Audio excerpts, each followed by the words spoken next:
So this is the first lecture for Excel. It's just going to cover Module 1. So we might as well just get started. I will tell you a couple of things.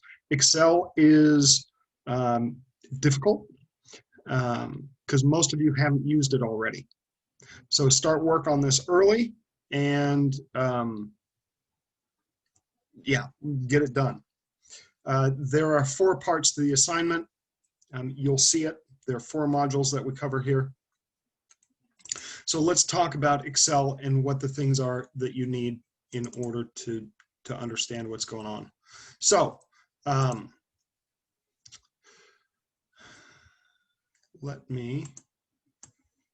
I sharing the right screen? Yeah, that's the one I'm going to share. Okay, so this is Excel. And some things are similar to Word, some things are different. So we'll start with the similar stuff. The Quick Access toolbar is up here in the top left corner. And again, you can modify the Quick Access toolbar just by clicking here, and you know, you can add spelling, print preview, and that kind of stuff to it. We talked about that in Word.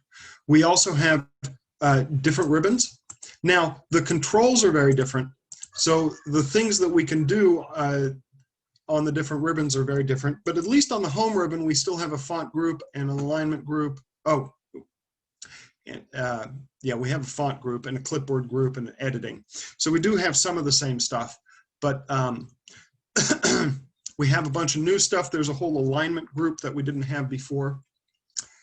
Underneath here, we have this in the left corner here. We have what's called the, oh, come on, why isn't it coming up? It's called the name box. And the name box is what will show you the active cell. So the cell reference or cell address will always show up in the name box. And you can navigate to a particular cell by typing it in here. So if I want to go to B6, I can type that in and press enter. You can see that it's now B6 is highlighted. Next to this, we have the formula bar with a couple of buttons here, and we'll talk about that later. We have this big area here that keeps going. By the way, it's not just the gray area, it keeps going. It's this whole main area here. This is called a worksheet. Remember that this is called a worksheet. And that's the main thing. Just like in Word, you have documents. We create a document.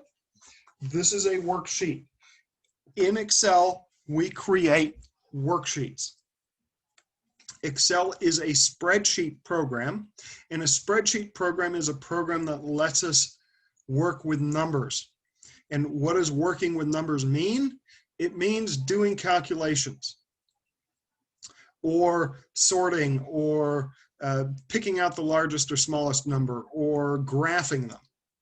Okay, so those are kind of the things that we do when we mean working with numbers, and that's what a spreadsheet program does. But this area is called a worksheet. So a spreadsheet can be made up of multiple worksheets. So I can create multiple sheets, which you will see when you do your assignments. Okay, a worksheet is divided into columns. So columns hold stuff up. So these are all columns. Each column has an ID, identifier. It's a letter. And it's made up of rows. Rows go from left to right. And each row has a number. And where the two meet, that's called a cell. So if I zoom in here, right, this is a cell. And what cell is this? Well, it's E7. So that's the cell address. And by the way, you can look in the name box right here to the left. I can click and it's C6. I can click down here, it's E11. Right? I just look in the name box. It's always the combination of the letter of the column and the number of the row. That's called the cell address or cell reference. Now, let's talk about navigating a worksheet. And basically, I mean moving from one place to the next. The thing that we work with are cells, okay? So, and then we can work with the contents of cells. So basically, you can click on a cell to select that cell. Or I can use the arrow keys. Again, this is not rocket science.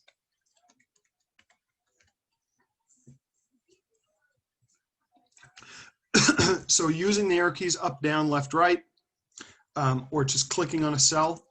But there are certain other ways to navigate a worksheet. The first one is the tab key. So if you press tab, you will navigate a row from the right side to the left side. So I'm going to just start pressing tab, and you can see it moves. So tab will navigate from left to right in a row. If you press the enter key, it will navigate a column from, well, wherever you are, it'll move down. So here I'm pressing enter, and you can see it's moving me down a cell. So those are things to remember. Also, a lot of times we do data entry into cells, and one way to do data entry is to highlight the whole area, and then you can just, so normally we're copying something off something else, and so as long as you've highlighted enough rows and columns, and I'm going to do this a little bit less because I don't want to waste that much time here. I just highlight it, and then I can start typing, and I don't even have to look, and it will, as I press enter, every time I press enter, it'll move down, and if I'm down at the bottom of a row of a column, it'll jump. If I'm down at the bottom of a row, it'll jump to the next column. If I'm down at the bottom of the highlighted area, it will jump to the top of the next column, and I can just keep pressing enter until I'm done. And by the way, and then it'll go through again, and it'll go through the, I can keep going through this over and over again. And so that's one easy way, because usually we don't want to look at the, you don't want to look at three things. You have a bunch of numbers that you're trying to put into a worksheet, into an area, into cells, and you have them written down somewhere, and you're going to be looking, okay, here, 45, here, and you don't want to have to go 45, 45, and look over here, and then click the next cell, look over here, 45, click the next cell, right? That's the long way to do it. Even pressing enter, right? When I get to my last one, I have to now stop, look over here, and use the arrow keys or the mouse to select this one, and then enter in my new data, and then come back here and click at the top of the next column and keep going. So like I said, if you highlight the entire area, you can just type. But remember that it goes down a column, up to the next column, down, up to the next column, through the rows, up to the next column, etc. And you can highlight, you know, a big giant area or a small area, it doesn't matter. It still works.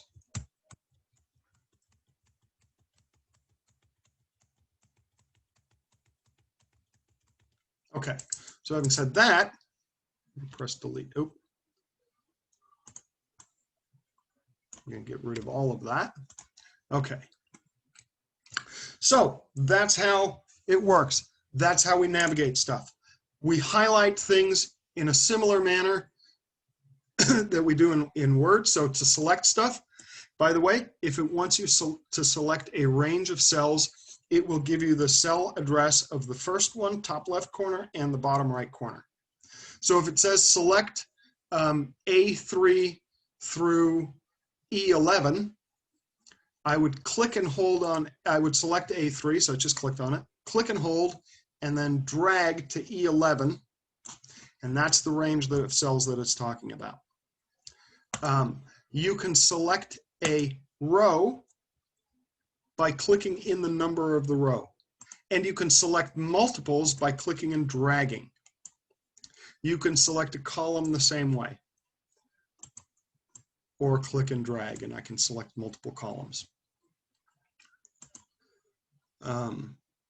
Also, you can hold down the control key. So let's say that I want to select this.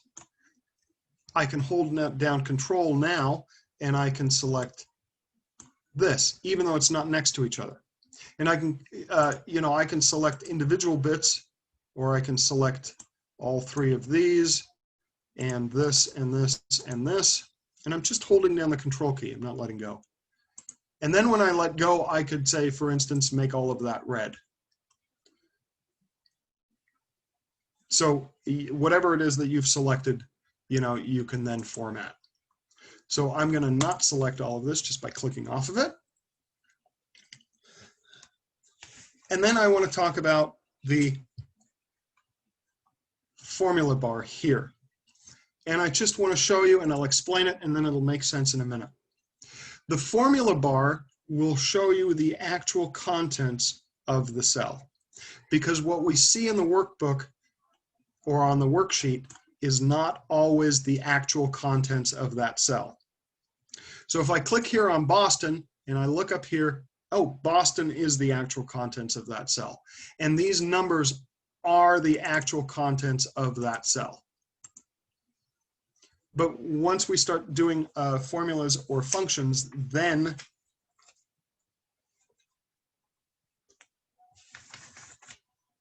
you'll see the difference. So editing data and entering data. By the way, if you would like to enter data, you can just type 56. And one other thing that you can do is you can copy the data by getting on this bottom right corner here and dragging. And it will copy the contents of the cell, which is going to be important when we have formulas and functions. I'm going to click my undo button, which is on the quick access toolbar. So another thing that you can do is if I do a series like this and I highlight it, and then I get on this little bar to drag it, and I let go, you can see that it keeps so it's counting by twos basically. It'll keep the series going. I can also do, well, I'm not sure whether I can do Jan and Feb, using the tab key here, and March.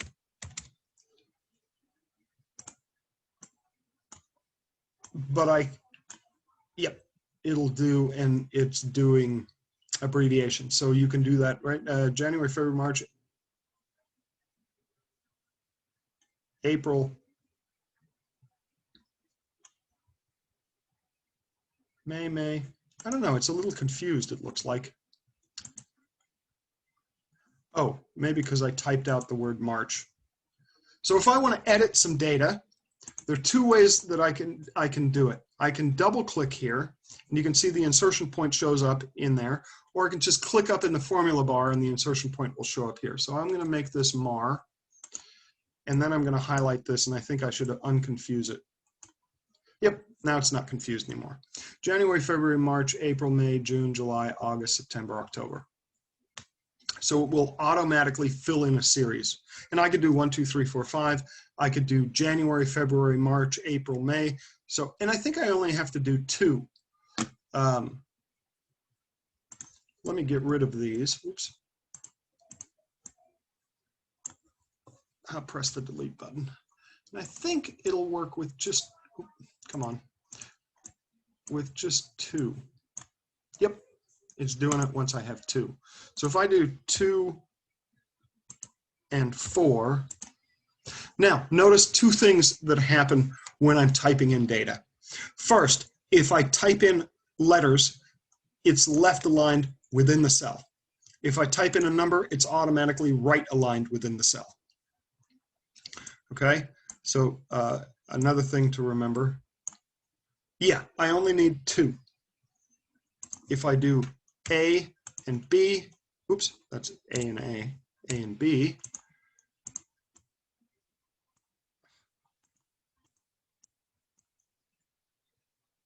I get on that bottom right corner. Oh, I guess it's not going to do A, B, C, D, E.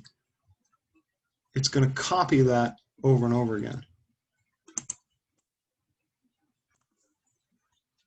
Let me try doing C here and see if it takes it, or whether it's going to copy it.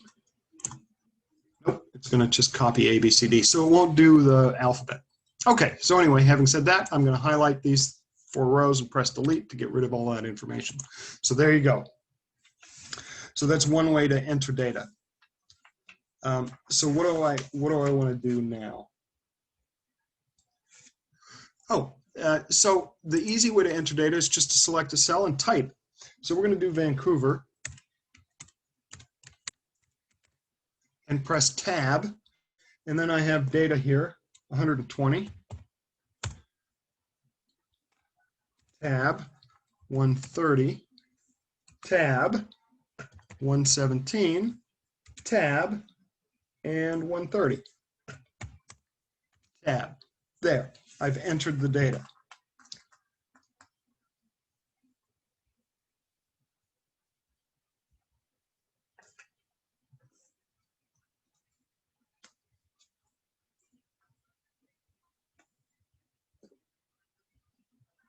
I'm also supposed to type in here into F3 the word total, which I'm also going to do. Oops, I did it in the wrong spot, so I'm going to undo that. It's supposed to be an F3. There we go. Type in the word total.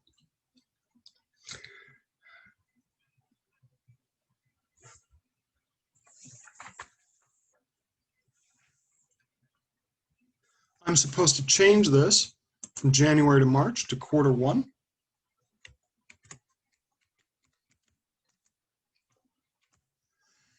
And when I enter something, I can click off of it or go somewhere else, or just press tab or enter to move to the next cell. But you can also click on this little check mark here, which is the enter key, which basically then enters what you typed, but keeps that cell selected. And so now I can actually move this over, and it's guessing what it is that I want. And I do have some options here. If I want to just copy Q1 4 times, it did the series automatically. Fill formatting only, or fill without formatting. So I can, if I formatted the first cell, but I don't want that formatting applied to the other cells, I would click fill without formatting. And you're supposed to do that a bunch of times in your assignment. So it's step 2, where you do a bunch of fills without formatting. Okay, so now I think I'm pretty good here. So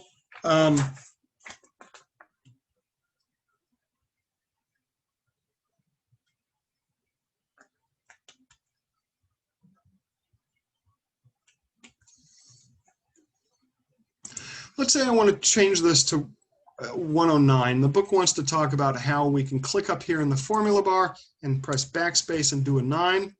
I'm not so sure that that's easier to do than just, let me undo this, than just selecting the cell and typing 109, because it'll just replace what's there. And I can click the little check mark, and then it's entered. They also want me to do maximum here. So there, it does make sense why I erased the word max. I've already got most of it written, or some of it written. Oops, maximum. And for minimum, again, and by the way, you can click on the cell and get the insertion point over here also. You kind of have to double click on it, and it's a little bit more finicky, so I tend to go to the formula bar a lot. Minimum.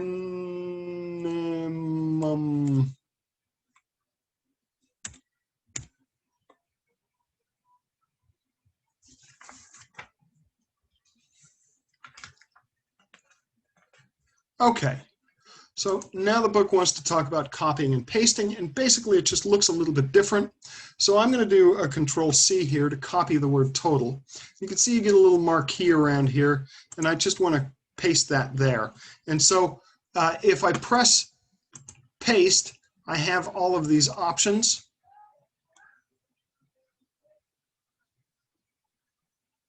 So I'm just going to click that one. I'm good. Sometimes when we have formatting, we don't want to paste the formatting.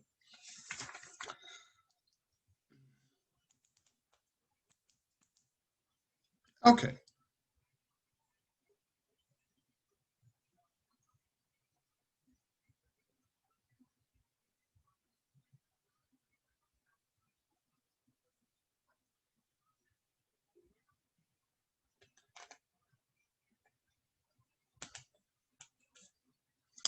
H5 to H7. So where's H5 to H7? So they want me to select these three things, and then they want me to show you that if I get on that green edge, I can actually just move that. So I can click and drag it to somewhere else. Okay. So I've put it underneath, basically. So that's moving stuff. Now I'm going to talk about formulas and functions. And so let's talk about what a formula is first.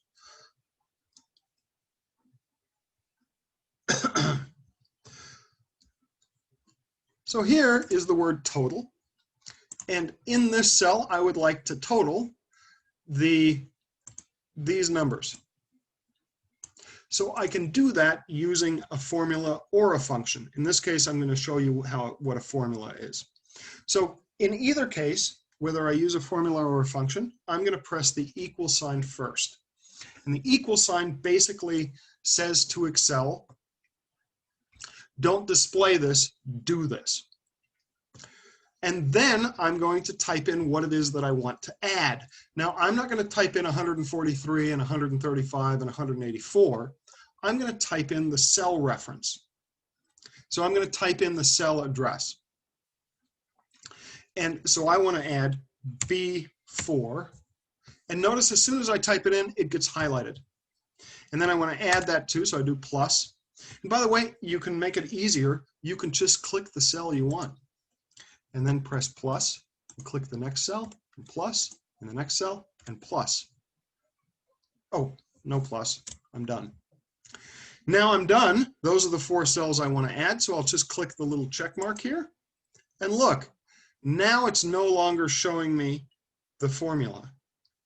It's showing me the result of the formula. So here's where the formula bar shows you the actual contents of the cell. The actual contents of this cell is not 624. It's B4 plus C4 plus D4 plus E4. This is a dynamic value. The 624 will change if these numbers change. So if I change this 162 to 200 and I press the little check mark, it went to, well, actually that's bad. Let me undo that. Let me pick one where it changes. Let's make quarter 4 500. Now this is going to go up by a lot. There we go, 962, right? That value has changed because this is a dynamic value. It's the result of a calculation. And the calculation isn't using a static set of numbers. It's using the contents of cells. So as the contents of the 4 cells that I'm using in the addition, B4, C4, D4, and E4 change, so does the result of the calculation. Now, there's another way to do this by using a function. So a formula is like a math calculation. You will see operators like a plus sign or a division slash or a multiplication asterisk or a subtraction or a plus sign. So those are mathematical operators. With a function, we don't see those. Functions are part of Excel. So for instance, this B4, C4, D4, E4, if it said 6 plus 7 plus 8 plus 9, you could do that on a piece of paper. You could write it on a piece of paper, and even with the equal sign, right? And you could figure it out. A function you cannot write on a piece of paper and figure out. A function starts with an equal sign, just like a formula does, but then it has a word. So there's a function call. Excel has a group of built-in functions. So in this case, the function for addition is called the sum function. And then we have parentheses. So the first thing I do is an open parentheses, and then we have a range of cells. And by the way, I just clicked and dragged. So the first cell in the range and the last cell in the range separated by a comma, separated by a colon. The colon makes it a range. If that was a comma, it would be B5 and E5. And I'll show you, I'll just change it, it's highlighted so I can change it to a comma, see? Now it's B5 and E5. But if I change this back to a colon, you can see that the highlighted section changes. So I'll click the little check mark here. And again, it's doing the same thing that the formula is doing, the function is doing. Now, I'll show you how to do it even easier. So you can type in a function or a formula by hand. By the way, you usually have to type in your formulas, your mathematical stuff by hand. But your functions, you can do either up here. So there's the editing group here, and here it says auto sum. So there's an auto sum button. And by the way, if you click that little arrow, it shows you the most recently used or the most used functions that on this computer. So average, count numbers, min, max, and there are more functions here, so I can get into more. But I'm going to do the sum. And basically, boom, it's guessing. So Excel is guessing, is this what you want to add? And if it's not what you want to add up, you can just click and highlight the range that you do want to add. But in this case, it did guess correctly, so all I really need to do is press the little check mark and I'm done. There's another way, and I'm going to do it down here, to use a function, and that's to click this little insert function button right here. And then pick the function that you want. And now this is going to look a little bit different. So this is asking me what the arguments are. So basically, it's saying, what's the first number? So all I have to do is click here. And then highlight what it is I want. And there is my number. There's my argument. Basically, it's the range of cells that I want. And then I'll click OK. And then it added it. And I can look in my formula bar and see, that's what it's doing. Now, I am going to copy this function here, here, and here.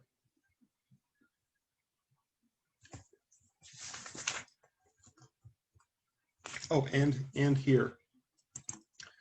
Okay, and the easy way to do that is to get on that bottom right corner and to drag it across where you want it to go. And Excel, I'll show you, is smart enough that it changes, because I dragged from left to right, it changes the letters of the columns automatically. So here it's B4, B12, but here it changed it to C4 to C12, and D4 to D12, and then here E4 to E12, and here F4 to F12.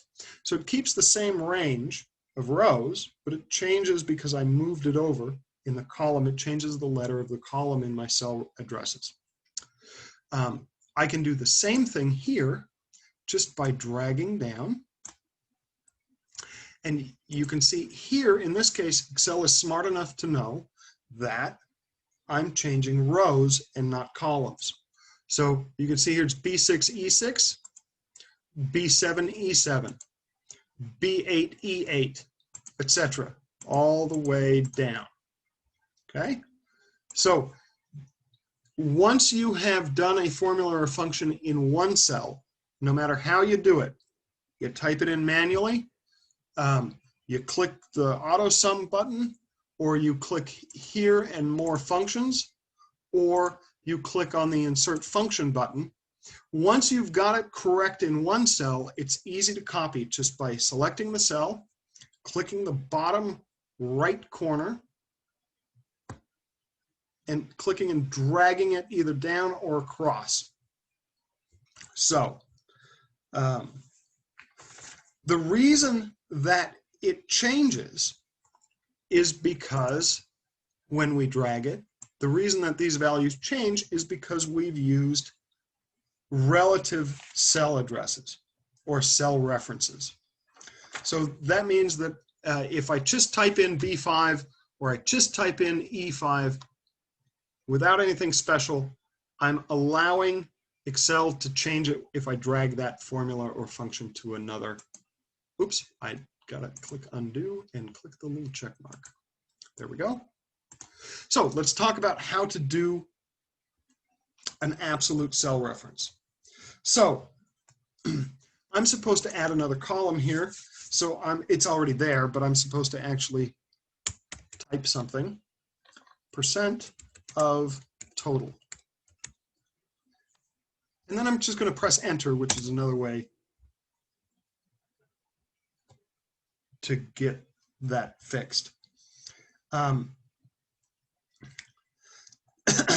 And then here I'm going to type equal sign.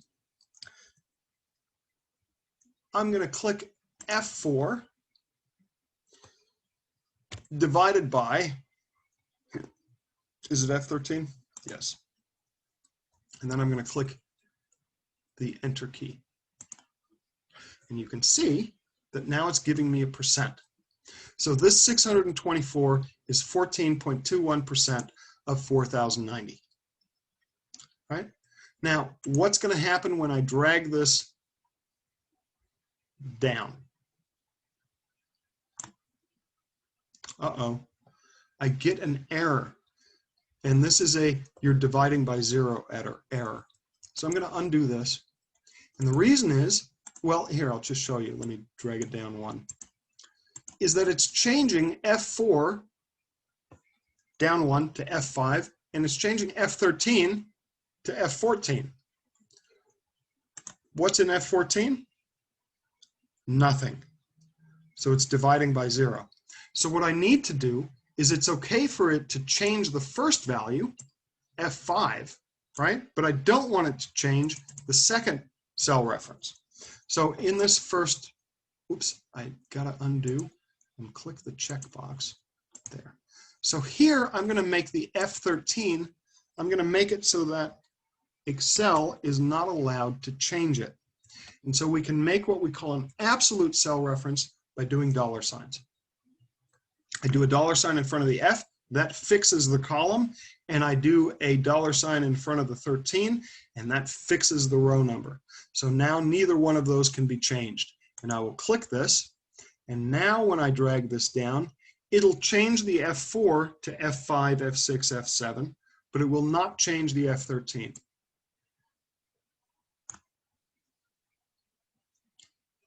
Click off of it, and I'll show you. F5, F13, F8, F13, F12, F13. So it did not change the absolute cell reference.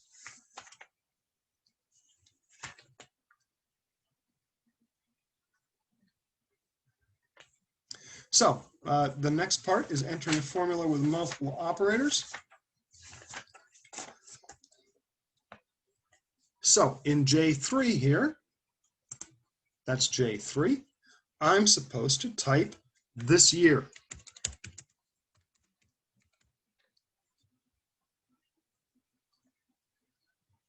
And then click the enter key. And I'm going to zoom out just one. There we go. Previous year total, 4277 this year.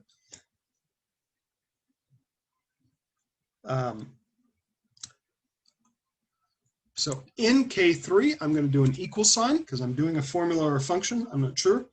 And I'm going to, oh, I'm actually just doing this. I'm going to set that equal to this because that's this year. And then I'm going to click that and boom, it puts this year, this number there. And by the way, I didn't type in 4390 because now this is a dynamic value. So if one of my numbers changes here to 1,000 or to whatever else, all of these numbers are going to change and this number is going to change. See, all of my percentages changed, that number changed, that number changed. I'll just do undo and redo, and you can see that things are changing.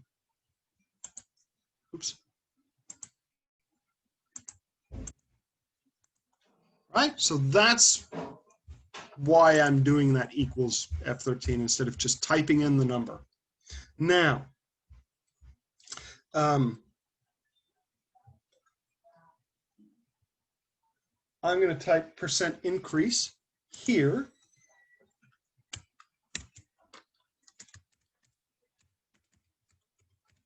And I'm going to do a division. So here, I'm going to type equal sign. Is that K5? Yes, it is. So I'm going to do K3, which is this one, minus K1, which is this one, divided by K1.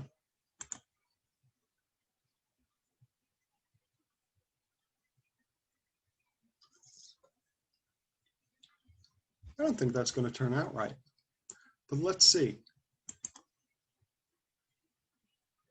It didn't.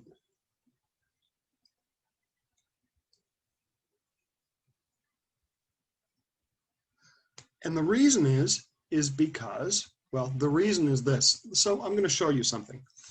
You can go to the Formulas tab and bring up the Formulas ribbon. And in the Formula Auditing group, there's a Show Formulas button, and it will actually show you the formulas down here instead of having to look at the formula bar. So the reason is because it's doing the division first, right? Division takes precedence over addition and subtraction. So division and multiplication go first. So K1 divided by K1, that's A divided by A. That is whatever number divided by itself is equal to 1. So it's 1, and then it's K3 minus 1. So it's going to be 4276. Oh no, this is K3, sorry. It's going to be whatever number this is minus 1. So I need parentheses, so I need to modify this. So I'm going to click in here twice, and then I'm going to use the arrows to move around. And so I want to put a parentheses around the subtraction, like this. So now it's K3 minus K1 divided by K1, and it's going to do the subtraction first. So I'm going to click the little check mark, and I'm going to uncheck the Show Formulas, and now it should take me back to my regular view. And now it's showing me a percentage, but that percentage is displayed as a decimal. So what I want to do is I want to change the way the data format is shown here. So here we have a numbers group on the home ribbon. There's the number group. And in the middle, there's the percent style. And so I can just click that, and it changes it to a percentage.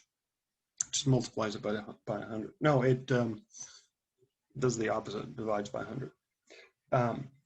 And you can change in the number group, you can change the amount of decimals that it's showing.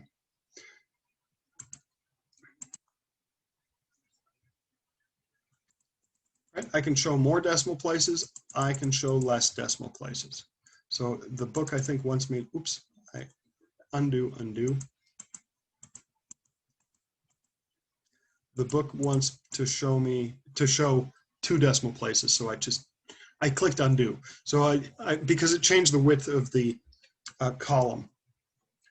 And we'll talk about how to do that also. So I've changed the way the number is displayed.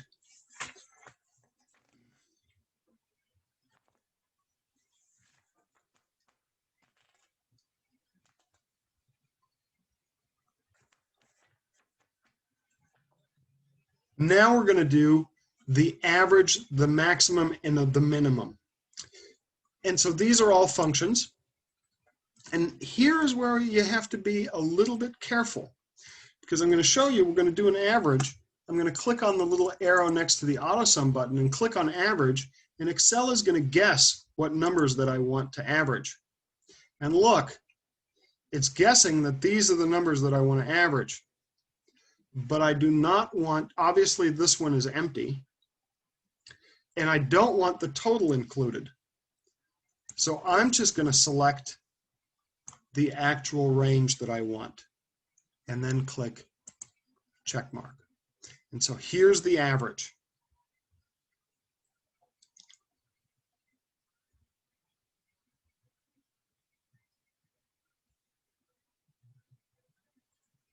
I'm going to also do the maximum here. And so I'm going to click here, and there's a max value. And now it's picking the completely wrong one. The max function will look at a range of cells and pick out the highest number, the highest value in that range of cells. So see, it's returning 170. And that's right. If I change one of these to 200 or 500, that would now be the highest one. And look, it returns the 500 now. Okay, next, I want to do a minimum. So that's also over here. You can just do min. Again, I want to pick the range of cells correctly. And I press the check mark. So that's the minimum value. It's 78. See, it is actually 78. So now we're good here. And now I'm going to show you a trick. I want to do the same 3 numbers here, here, here, and here. Okay? So I'm going to highlight all 3 of these, get on my little fill handle, and drag it across. And guess what? It copied all 3 of the functions, I'm sorry, at the same time. Boom, done. So once you've got this set up, you're golden. Once you can get one of them to work, you can get them all to work. Now, the last part of Module 1 is talking about worksheet views.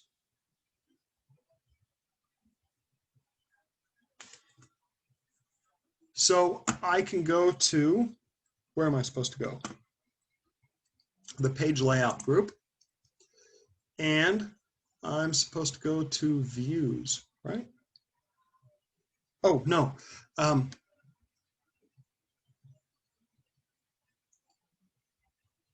Headings, view, yes.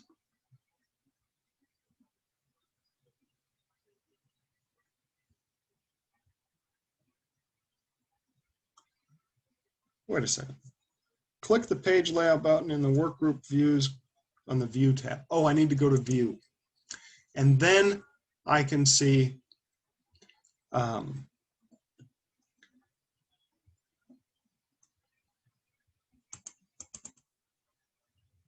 is it that I can see? Oh, I can go to normal view. This is my normal view. I can go to page break view. And what does page break mean? Well, it's going to show you what's going to print on a page. And luckily, oddly enough, this fits on a page. Here's my page layout. That's going to show me headers and footers. And let me zoom out here. So here I can actually see a page.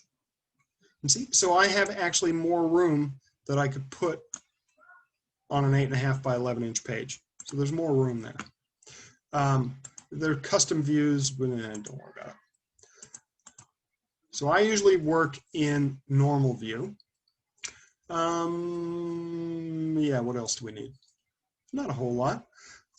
In page layout, a lot of times we change, in Excel we use the landscape orientation.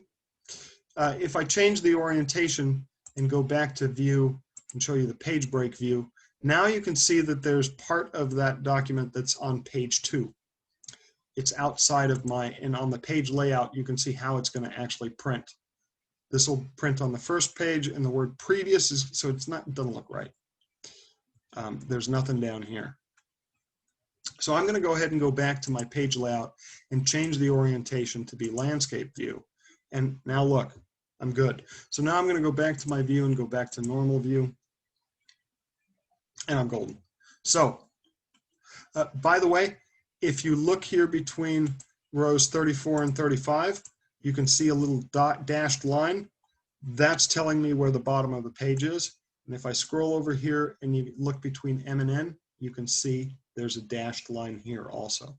So you don't have to change views to see what's going to print and how much room you have to print on a single page. And this changes with the orientation. So if I go page layout portrait, you can see, look, there's the dashed line now. And down at the bottom, it's moved down further. It's down here between 47 and 48. Okay, so anyway, let me undo that. Oh, no, I got to do it. Orientation, landscape. That's not an undoable thing. Okay, so I'll go back to normal view, and we'll talk about printing and what we can print. You can print only the active sheets or the entire workbook, which will let you print multiple sheets, even though they're not, I don't have multiple sheets right now, but it'll print each one of those. Or print only the current selection. So basically, I could select something and go to File, Print, and Print Selection. See, that's the selected area, and that's all I'm going to print. Okay, so I'll just do active sheets. Landscape or portrait, paper size, margins. That's all kind of the same as in Word, but scaling. So if you have a worksheet that's bigger than a page, but not by much, you can scale it. If you have so fit sheet on one page, if this one's smaller, so it's not going to shrink it, it's not going to expand it. Fit all columns on one page, fit all rows on one page. It's really not going to change it because it already all fits on one page. It's only if it's bigger will it shrink it down.